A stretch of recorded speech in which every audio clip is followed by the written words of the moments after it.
पाकिस्तान के भोलारी एयरबेस की नई सैटेलाइट इमेज आई है, वो भी दिखा देता हूं। ऐसा है ये जब इस तरह के आपके कर्म होंगे तो जो आपकी तरफ आप जो अट्रैक्ट कर रहे हैं वो दिखा देता हूं।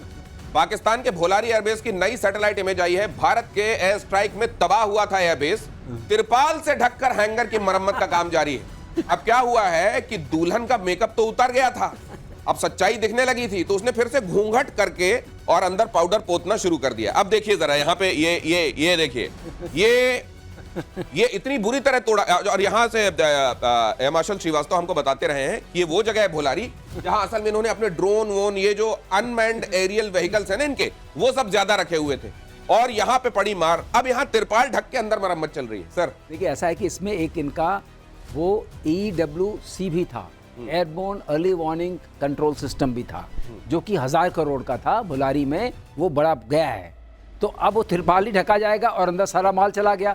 इसी जगह पर आपको एक चीज़ और बता दें, यहाँ पर कम से कम इनके 50 से 60 सैनिक हलाक हुए होंगे, जो शब्द ये इस्तेमाल करते हैं, और 1, 2, 4, 5 अफसर जरूर गए होंगे। ये ऐसा नहीं कि ऐसे मामला ऐसे निपट गया होगा। तो अब हाँ, क्योंकि उतने लोग काम करते हैं हैंगर में, इतने से कम काम नहीं करते हैं। जब इन्होंने अटैक किया वो सारे के सारे वॉर टाइम था, उस वक्त वो लोग वहाँ काम कर रहे होंगे, उनके बहुत सारे इक्विपमेंट गए होंगे। ये जो नुकसान हुआ है इसको भरपाई करने में अभी लगेगा, एक आध जनरेशन लग जाएगी। इधर गौरव आ रही है, पर्दा है पर्दा नशी को बेपर्दा जो कर दूं तो हाँ, ये पर्दे में मुनीर मेरा नाम नहीं, मुनीर फील्ड मार्शल मेरा नाम नहीं। ये देखिए, इसके लिए आपको बड़ी मोटी चमड़ी चाहिए और बेशर्मी की इंतहा चाहिए। बेशर्मी जो शब्द है ना, वो भी जब आपके सामने शर्मा जाए, वो आपको होना पड़ेगा पाकिस्तान होने के लिए। पाकिस्तान से एक बड़ी खबर आ रही है, आपके सामने रख रहा हूं। कराची की मलेर जेल है, वहां गोलीबारी हुई, पुलिस और कैदियों के बीच में हिंसक झड़प हुई। अफरा तफरी का फायदा उठाकर 200 से ज्यादा कैदी फरार हो गए हैं। जेल में हिंसा के दौरान कई पुलिस वाले जख्मी हुए हैं। देर रात पुलिस ने सड़कों पर फायरिंग भी की। दिनेश, ये फरार नहीं हुए हैं, इनको निकाल के भगा दिया है, क्योंकि 200 मार दिए हम लोगों ने, 200 और जिहादी चाहिए थे। अच्छा, तो उनको निकाला है कि भाई आओ और फरार अभी इतने दिनों तक रोटी खिलाई है, आओ अब गोली खा। गोली खा। हाँ, रोटी खा रहा था, अब गोली खा। लेकिन ये जो गोली खा वाले लोग निकाले गए हैं, ये सोच रहे होंगे, आप बार बार इमरान खान की बात करते हैं कि एक वही परिंदा है जो नहीं उड़ पा रहा है वहां से बाहर जी। बाकी तो लोग निकल रहे हैं। एक्चुअली जो मैंने सुनी है खबर, वो थोड़ी सी इससे अलग है।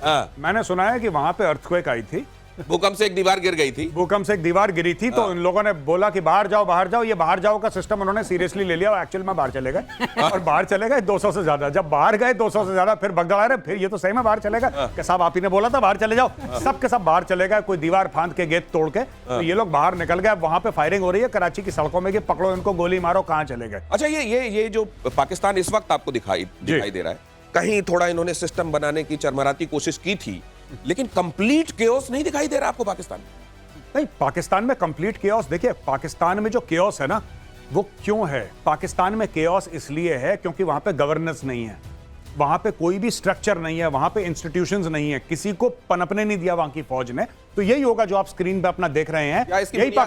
इसकी बुनियाद में यह है कि वहां नियत नहीं है, वहां पे नियत नहीं, वहां पे कुछ भी नहीं है बेसिकली पाकिस्तान में ना। They don't want anything. Civil society और सिविल स्ट्रक्चर जो होता है, सिविल गवर्नेंस का, दैट्स ऑलमोस्ट मिसिंग। देखिए ना, अगली खबर भी वही बता रही है। बलोचों के हमलों से तिलमिलाई पाकिस्तानी सेना, भारत पर लगाया विद्रोह भड़काने का आरोप।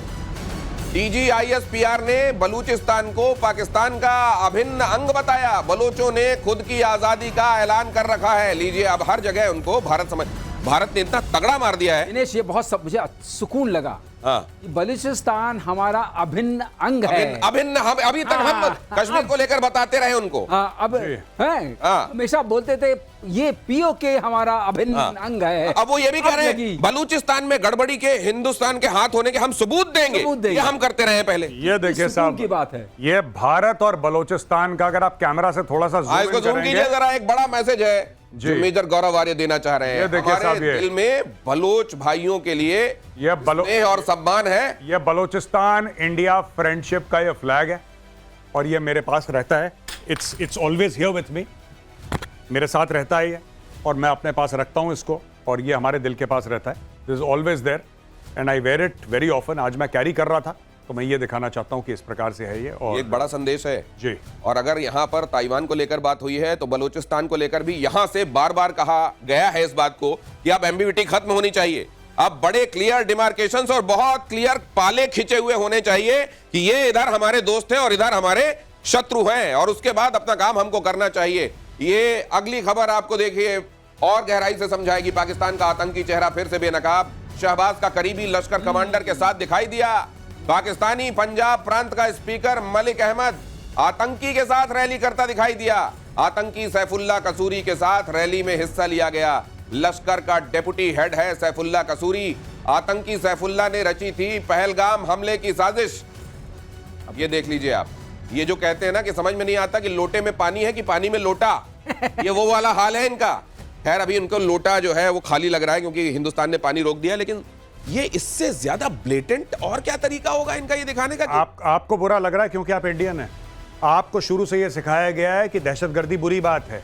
पाकिस्तान में मैं कई बार कह चुका हूं, ये कोई नई बात नहीं है। पाकिस्तान में बच्चों को सिखाया जाता है कि बेटा बड़े होकर तुम्हें हफीज सईद अंकल जैसा बनना है, तुम्हें मसूद अजहर अंकल जैसा बनना है, तुम्हें दाऊद अंकल जैसा बनना है। तो ये जो इनके जितने भी अंकल हैं आप स्क्रीन पे देख रहे हैं, ये सारे अंकल हैं। नहीं तो जब ये अंकलों के बारे में बताता है, यूनाइटेड नेशन बताता है, अमेरिका बताता है कि मोस्ट वांटेड है, तो ये बताया करे ना कि हमको भीख मत दो, ये तो हमारे अंकल हैं। नहीं, ये बच्चों को अपने मैं आपकी बात समझ गया, बिल्कुल ठीक है, लेकिन ये अपने बच्चों को ये बताते हैं कि ओसामा बिन लादेन को बुरा बोल रहे हैं, ये साजिश कर रहे हैं, ये बहुत बड़ा कौम का हमारे हीरो है। ये मुशर्रफ के डायलॉग्स हैं, ऑन रिकॉर्ड है, मुशर्रफ ने बोला है सही कि ओसामा बिन लादेन हमारी कौम का हीरो है। ये उसने बोला है, मुशर्रफ ने बोला है। मुल्ला उमर से ओसामा बिन लादेन से हर एक तरह की गड़बड़ी यहां पाने के बावजूद वो जो पूरी दुनिया में गड़बड़ियों को दूर करने का ठेका जिसने लिया हुआ है वो फिर से दे देता है इनको, लोग किस दिन और जियो। ऐसा है कि ये तो गढ़ ही है ना, यही तो जन्म लेते हैं ये लोग, यही बड़े होते हैं, यही गढ़ है। एक आप सिंदूर की सबसे अच्छी बात क्या रही? सबसे अच्छी बात ये रही कि ये अब खुल के सामने आ गया कि state actors, non state actors, semi state actors, ऐसी कोई चीज ही नहीं है। सारे के सारे एक ही एक्टर हैं। इसीलिए प्रधानमंत्री ने स्पष्ट कर दिया कि भाई साहब सारे एक्टर इसी नाटक के एक्टर हैं सब, और इनको और ये सारे ओवर एक्टिंग कर रहे हैं। ये सैफुल्लाह कसूरी को लीजिए, जब शुरुआत में पहलगाम वाले मामले में नाम सामने आया, ये खुद सामने आके कहने मैं नहीं था।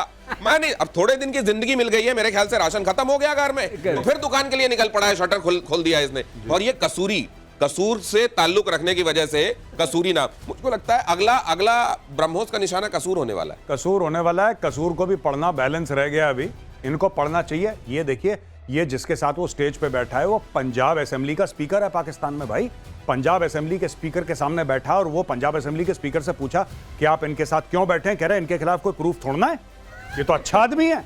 वो कह रहा अच्छा आदमी है, और फिर वो यूनाइटेड नेशन से डेजिग्नेटेड टेरर अच्छा आदमी है, कोई प्रूफ छोड़ना है इसके खिलाफ, और हम दोनों कसूर के, तो हमारा तो रिश्ता बनता ही है। वो ग्राही बन रहा है उसका। ये इनके हाल है पाकिस्तानियों के भाई।